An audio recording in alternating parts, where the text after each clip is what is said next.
Dirty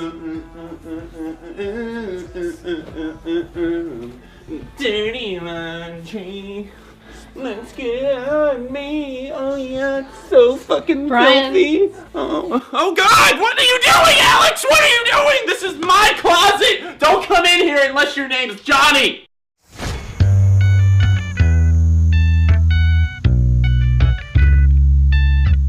What's up, everyone? John from Beyond AR TV. And I'm Infinity on Hannah. Today we're going to be talking about and reviewing the new All Time Low single that just came out. It's called Dirty Laundry, and it came with a pretty big announcement. That's right, All Time Low have jumped ship from Hopeless Records to Fueled by Ramen. This was actually a huge shock to me. Yeah, what? I really wasn't expecting them to go there, and honestly, we'll talk about it a little bit more as the video goes on, but Fueled by Ramen really seemed to be grabbing up all of these bands. So many bands lately, I feel like. They just signed a couple. They've got a pretty big monopoly going on right now on these bands with rabid fan bases. Oh God. So Fueled by Ramen is probably doing quite well money-wise. No wonder they're able to sign the likes of All Time Low, Paramore, 21 Pilots, Panic at the Disco, and the list goes on. And they just signed Swimmers and Basement as well. So they're having themselves a pretty good roster, but at the same time, I'm a little bit concerned because whenever bands seem to move to Fueled by Ramen, do you sometimes notice that they kind of shift their sound? Yep. To a little bit more of a poppy We've already noticed that with this song, first of all.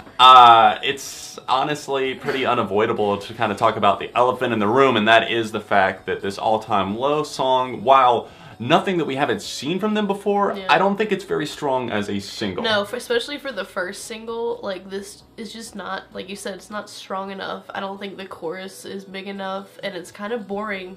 Until like the end of the song. Right, it kind of comes to life. It comes to life right at the end of the track, which I understand whatever songs want to come to life. You know, like sometimes they'll have a small first verse and then whenever the second one it starts to grow. They waited too long, I feel like, to do that. And I feel like the song would have been much better if like the whole thing or most of it was more like the ending part with the guitars. We were both sitting there the first listen like, where are these instruments? Like even the drums sound like so produced and like just not real. I was about to say they're manufactured drums for the most part, and then finally at the end they actually come in. Zach but it comes still in isn't even that strong though.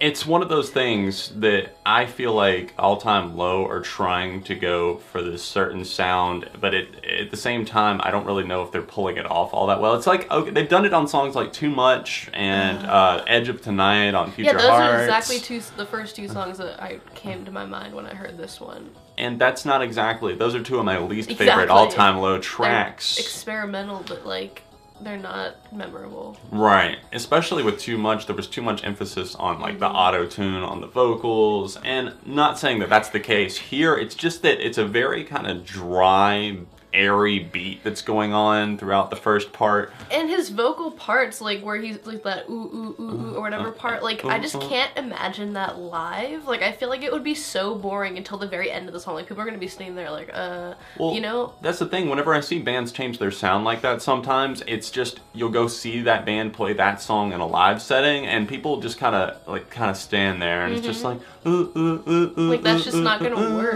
I don't think that's gonna sound very good in a live setting. That's why I thought that like this would, it just sounds like you said, a deep cut. We were talking before, like it just doesn't seem like a single type song. Right. So we don't know that there's an album. Maybe this is just it's a one-off single. Who knows? It could be just like they did back with Pierce the Veil or whatever. Right. So A Love Like War, yeah. And that was promoting a deluxe edition. So maybe there's a deluxe edition of Future Hearts. That's what I was wondering, because like the Spades thing, I'm not sure the significance of that. They really haven't announced anything else, I don't think. That is one other thing I want to note about the whole Fueled by Ramen thing. Stop releasing deluxe editions of albums after you sign bands. That's like what they keep doing. They did that with Swimmers, Basement. Yeah, Basement's re-recorded songs sounded so like, processed. It's just I really hope Basement doesn't go in that direction because I love their raw sound. But this is what this is about.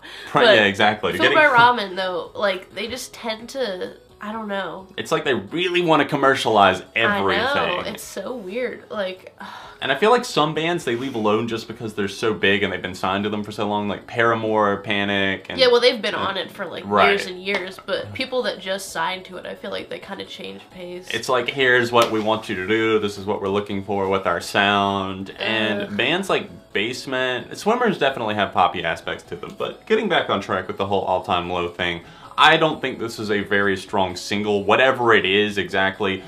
It's got parts to it that I like, but yeah, but it's just not big enough, I think, for especially the first single. And also, can we talk about like the name of the song and the chorus here, like "Dirty Laundry"? I understand the metaphor. We both get the metaphor before anybody's sitting here thinking, well, oh, they're not talking about dirty laundry. No shit, Sherlock. The point is that it just sounds kind of weird to sing.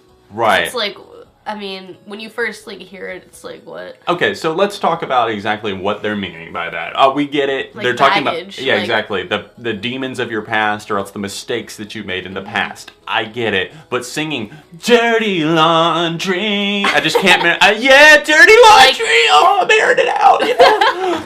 It just doesn't sound good. And I think I mentioned this to you that like it would be like I feel like it would be more like just like a one-off lyric in a song, like maybe, but not like a full like chorus for that with that reference. Like it doesn't work really for me. It's just like, what if they said in their song "Irony of Choking on a Lifesaver"? What if they sang about that the whole song? Like, what if that was the chorus? Like, just like talking about lifesavers or something like that. It just sounds a little bit clunky and awkward to me. Yeah, I agree. I agree that I think it does stand out. I've seen people saying, well, this is just it catches your attention. It stands out with the title and everything like that. Sure, but at the same time, didn't Nickelback have a song called "Dirty Laundry" that came out like a year ago? God. Yeah, I don't know. The last good song that I heard about laundry was "Folding Clothes" by J. Cole. So, anyways, guys, I think to break down my overall thoughts on this real quick, just to give you a concise view of what I think about the track, and then we'll get Hannah's perspective on it. "Dirty Laundry" is a track that starts off subdued. It works in some light kind of indie-leaning guitars, and they're just they're minimal, they're a little bit boring, honestly. It reminds me of stuff like maybe like the XX or something, honestly. Not calling them boring, but it's just like they have their thing, and then All Time Low has their normal thing. Like Hannah was saying, it takes a long time to build up, and when we finally get there, it's just like I've almost lost interest at that point.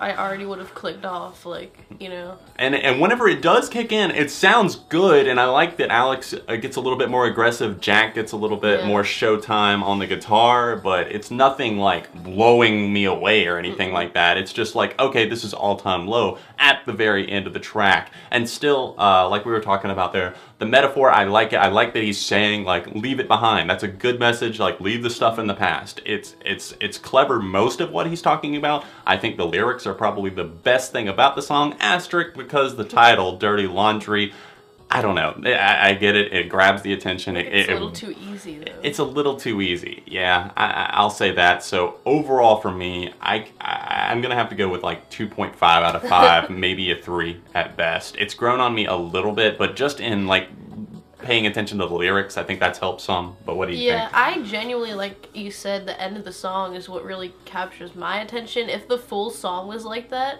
because like I think it was like 5 minutes almost. Like, right, with the full music video and everything. Like, if they would have just kicked that in with like the first chorus or even the second one, like, so it wasn't such a slow build up. Like, it's a slow build up, but not in a good way. I feel like with some music it like works, but with this song, like for All Time Low, I expect like, you know, more like bang, like a little bit more rock. Like Alex doesn't even play the guitar in this song. Like he usually the full band is like playing their instruments, and it's just more pop punk leaning, which is what we were both hoping for. Right. For new music. But we were both, I think this kind of captures it. I said last night before the track came out, somebody asked me, like, what do you think? All Time Low, they got a great new song on the way. Do they have a good one in them, or do you think it's going to be something bad? And I said, I'm really scared it's going to suck, and I'm really scared that it's going to be very poppy. We've talked about multiple times. I literally texted you the other day. I was like, why do I feel like I'm not going to like it? I feel like it's not going to be good. You know?